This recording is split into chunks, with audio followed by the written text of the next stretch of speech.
Testing ng solar pump, bali 1:40. Masyadong maulap, hindi mo makita yung araw at may patak-patak ng ulan. Papatubig pa rin kami dito. Makikita natin na grabe pa rin yung binubuga ng ating solar pump. Ito, galing sa ating deep well filter at nandun ang ating solar pump. 2 horsepower lang to na may 3 inch na, no? Tahimik lang siya. Yan. Solar pump.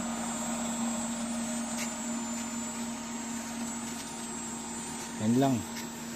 Meron pa rin tayong napagkukunan kahit makulimlim. At brown out nga pala ngayon, kaya solar pump is the best.